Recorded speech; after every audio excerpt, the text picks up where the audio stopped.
Warm welcome and welcome to Cypher 2016. I'm sure you guys had great lunch. Enjoy it. Energetic. Now let's go towards the next session. Well, ladies and gentlemen, the next session is going to be about a design thinking approach for visualizing data. And to take it further, we have Ms. Vaishnavi Kothandaraman. And Ms. Vaishnavi has around 14 years of experience leading visualizing and analytics project across retail, financial, and pharma industry in US and Europe. In her previous roles as a visualization practice head, she has been responsible for establishing and heading a visualization of center of excellence, utilizing industry best practices along with applying strategic visual thinking and aesthetic design principles to deliver interactive, actionable visualization solution with strong focus on user needs and business goals. So ladies and gentlemen, as she's very right on the stage, so let's give up a round of applause before she starts. This one, right? I mean, I'm sure 80% of people here identify with this. I mean, it's something that you would have faced when you're working on any project too, not just say visualization, right? So, I mean, it happened to me when I was developing this presentation, because you think of ways that you want to visualize or develop something which is like mind-blowing to your audience, right? So you want it to be like as impressive as possible. You want to make sure you're sending out the right message, the results are communicated more efficiently, and it's all done and it looks super impressive. Yeah, you keep finding a way to do it, and then it's time flies by, and then at the day you spend 1 hour and you can just give up something and give it to your management. So, that's not really difficult, or rather you have to do what over it, or rather spend hours over it. Not really, right? I mean, that's what we're going to kind of look at this presentation today. So pretty much where we can approach any visual project or any visualization that you're trying to develop using a design thinking approach.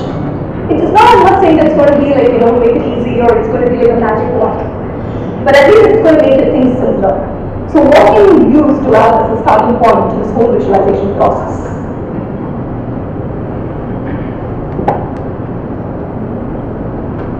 So design thinking, a lot of people, if you work in product development, it's something that you're usually very familiar with, right? Most of the times that's what you approach whenever you start building a product.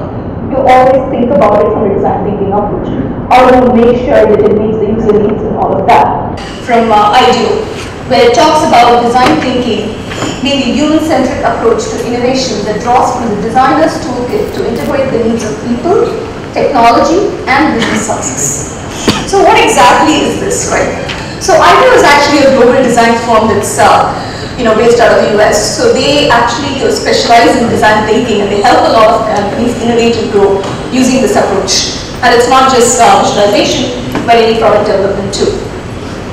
So one of the primary beliefs is actually that any design thinking process is a deeply human process. So what actually it does is it taps into our abilities. Our abilities being the ability to interpret things easily, or to derive meaningful information from patterns, shapes, or any ideas that are not only just emotionally meaningful, but they're also more functional.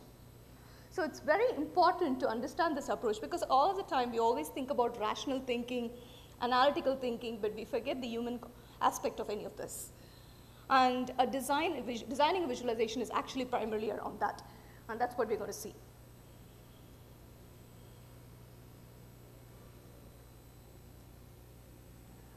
So before we actually going into designing a visualization, and what are the steps, or how can we go about using this approach? Let's just see what actually makes a great visualization, right? So 3 main things. So first of all, for my presentation, let's say for a presentation, for my talk, or for a visualization to be most effective, it has to be well received by an audience, and that's the key step. So what does it really take for them to receive, right? Look at the first point, it's intuitive.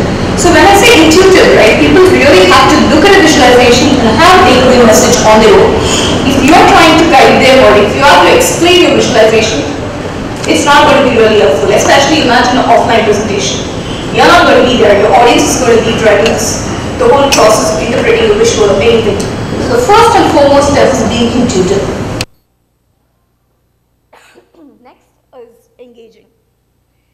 It's something that we all face. I'm sure probably a few people of you here too are facing this at this moment. You just have your lunch too. So you probably you can't really focus any movement. It's very normal not to focus for more than 10 seconds. I mean, your mind starts wavering, you start thinking of multiple things.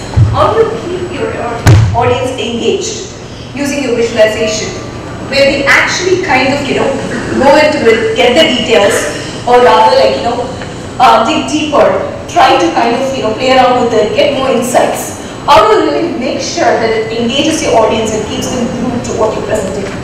That's the second one. And then, of course, facilitated discovery is very similar, basically deriving insights. Very key to any visualization because that's what you're going to use your end of the day visualization for. So basically, any decision-making process. If you're not able to get an insight out of it, you're not being able to make any action or any decision. So let's go into the crux of the topic today, the design approach.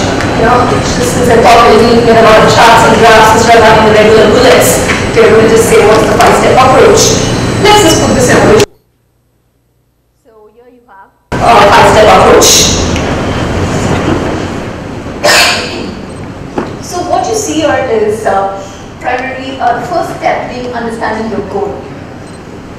So each step out here is not giving its equidistance pretty much, right? So each contributes equally to when you're building any visualization. It's not like one step precedes over the other or one is more important.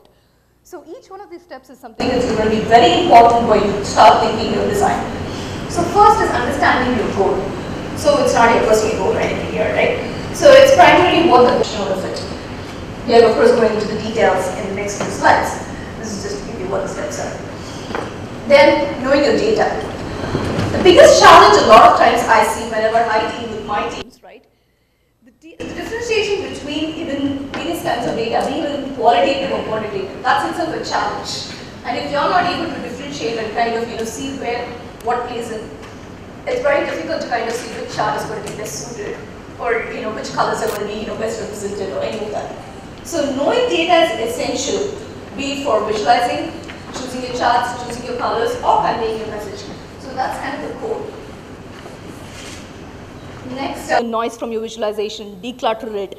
Make sure you're making sure you're rapidly attracting your audience to the point that you're trying to convey in your visual, maybe by highlighting or by using the right colors. That itself solves half the problem. So choose your colors, as I said, right? Choosing your colors is also key. It might be the last step, but it's not the step to be neglected. It's very important that you have the right choice of colors because colors could make or break your visualization.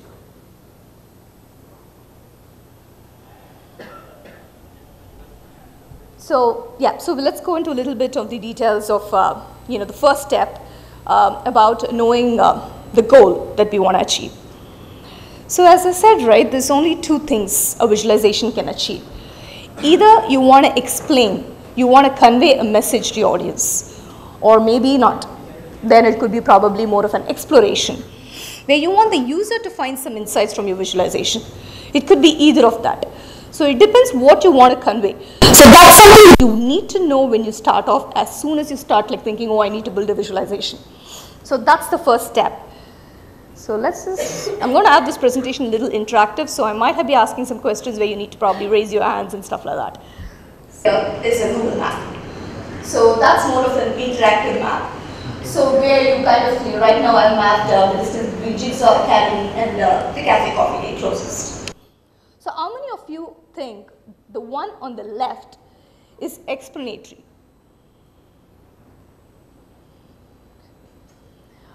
Exploratory? Let's take the poll for the right. So how many of you think that's explanatory? And how many of you think that's exploratory? Okay. So actually I have a good audience. I mean, you pretty much know what you're trying, what you're reading here, except for a few, points. Pretty much all of you were able to identify, right? You are right. The one on the left is an explanatory one. So what you're seeing, let's just go into a little bit detail so that you understand what explanatory is. So the one on the left actually gave you just one answer. How many destinations or how many airports does the major airline fly from Salt Lake City to? One message, it's pretty much conveyed, it's static, it's not going to let you interact, it doesn't give you anything more. But whereas on the right was more interactive. So you could have answered actually multiple questions by actually playing around with it, right? So if you want your user, especially when you want him to discover insights, in that case, we could have found what are the closest coffee shops, you know, is there any other restaurants? Maybe there is a shorter route to go to Cafe Coffee Day.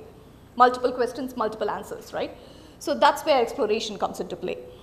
So that's kind of important whether you understand, are you explaining or exploring? So in explanation, you always have a defined structure. So it could be starting from, you know, pretty much what is your question? That's your first thing that you come into play. Basically, if you have a question and then if you have a designer who's trying to answer that question, that's where he starts with when he starts designing this visualization. The viewer also follows the same process because he knows that he has a question and this visualization is going to provide the answer to that question. So it's pretty simple. So for them to kind of understand what they're trying to tell you. This pretty much is nothing much left to imagination. It's completely controlled by the designer. So all the creative control lives with the designer. So they can design how they want to communicate the message that they're trying to say when they're trying to explain. But when it comes to exploration, it's much different, right? So in exploration, it's more like when you're posing new questions or when you want to get an awareness of a certain problem and you're trying to explore, you don't really know what the answer is, but you want to kind of dig in and find some answers. You've got to design in such a way that the viewer is actually able to interact and find the obvious insights. That's a little bit of a challenge, but then make sure you're providing all the information that's possible at least for them to be interactive, kind of find more insights, find more questions, find more answers to those questions, any of that. So it has to be a comprehensive visualization in the case of an exploration. Because exploration again, right, you have a visual and you need to be able to find answers to questions that comes along as you go exploring through it.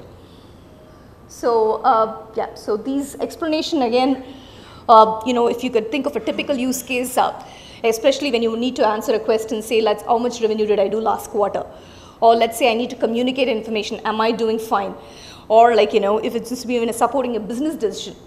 For example, let's say I've run out of milk cartons every time towards end of the week. Then maybe I need to, you know, kind of stock more, but that's something that be communicated via your graph to your people saying that, you know, what's really happening in your inventory or your stock. So that's pretty much explanation is mostly used in newspaper articles or the publications that you see these days, most offline reports. Most of it is primarily explanation articles. Let's look at an you know, simple example here again.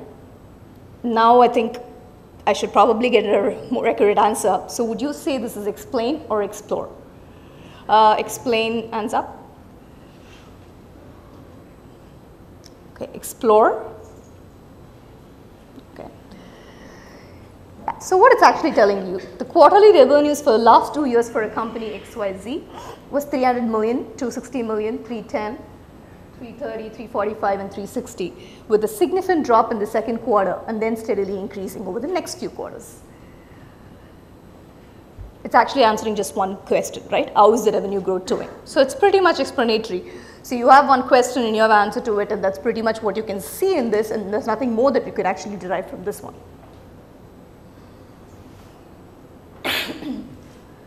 Again, of course, I would have given you an exploration, so I'm not going to make a quiz here. So this again is an exploration here, right? So this is actually an interactive, but of course this is a presentation, so I just have a static image of it. So what you see here is actually the franchise values for the various sports teams across the world, organized by the franchise value, the number of years that they've been playing, and also I guess the number of championships they won. So there's multiple things that you can answer to this. The size here determines the franchise value, the color, the sports, and the position, you know, they are representing primarily years completing and the championships won. So if you look at the right hand side, these are just some questions that I've written down, right? Which sports has higher franchise value? Is longevity related to the championship won? Or what are the top performing teams? Or does it have a relationship between the number of championships and the franchise value? I mean, of course, you could go on writing more questions. This kind of lets you explore and find so much more information rather than just answering one single question. So that's about explain and explore. So whenever you start with the visualization, make sure you know why you're building that visualization. That's very key and it's very important before you move on to the next step. Next is, yeah, it's all about your message. This is another key step, right? It's very essential that you know what message you're trying to convey. Because your message is the key. If your visual is trying to say something and it's going to be misleading, that could be really having a big impact on your business decision-making process. And that's why it's always important that you have the right KPIs, the right metrics. And not just that, I mean, just having a KPI is not going to solve your problem. Are you using the right calculation? Are you using the right data for it?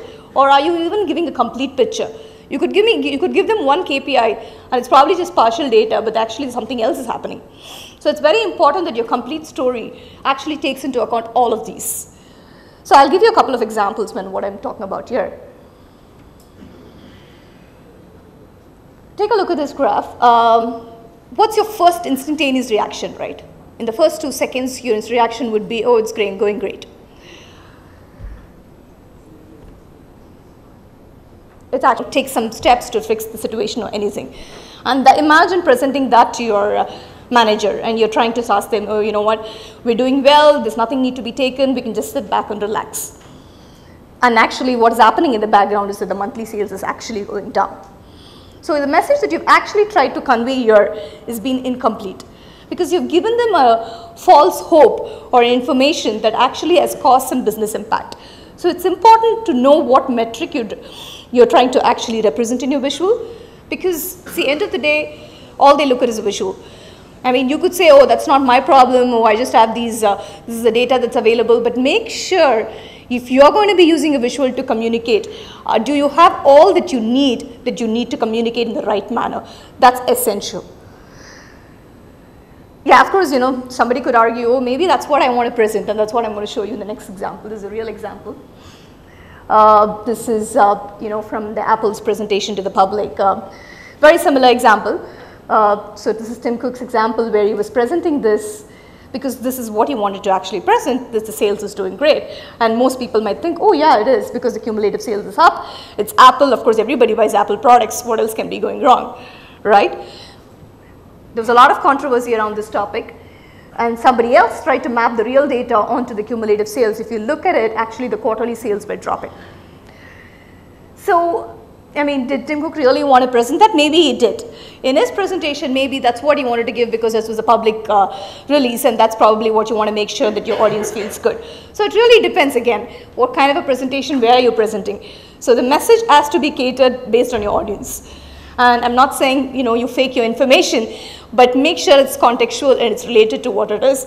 And of course, doesn't give to this kind of controversies. Here's another one, right? So this is just to give you, that's not just defining the metric, for example, right? It's also the data behind it.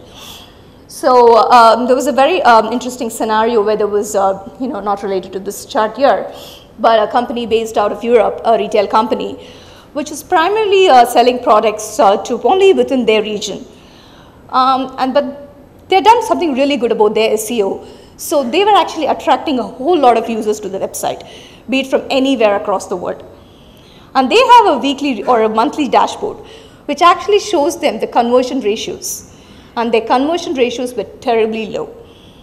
Does it mean that they're not really doing a great sales? Not really, right? Because here it's incomplete information again you're presenting because the data itself is screwed up here. Because in this case, the data actually consists of users from across the world. It does not exclude them. So in the end, what you're having is a drop or like a steadily decreasing conversion ratio, which is not really the case. Because your customers should be pretty much calculated based on the sales that's actually happening within your region that you sell into.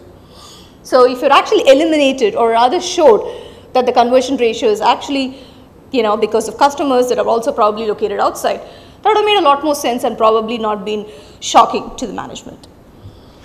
Let's come back to this one. So again, if you look at this one, just again a real example that's taken off from somewhere. So it's not really the right graph because there's other issues with not zero axis and all of that. So I would ignore all that. So at this point, I'm just talking about the message that it's sending. So if you look at here, that conversion rate actually drops. You would argue it's not much of a drop, but drop is a drop still, end of the day. So does it mean that something is going wrong? Do I have to look at it? You would think so, but then somebody else went and plotted some more details into it and not just the conversion rate, right? They used also the revenue. If you actually look at the revenue actually went up.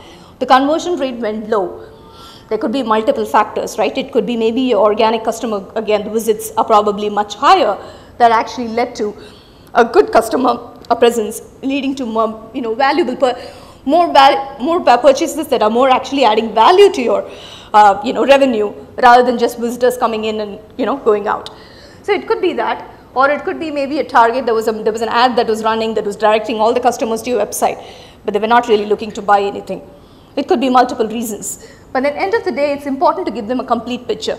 So make sure you give all the relevant metrics and the information for them to take an action.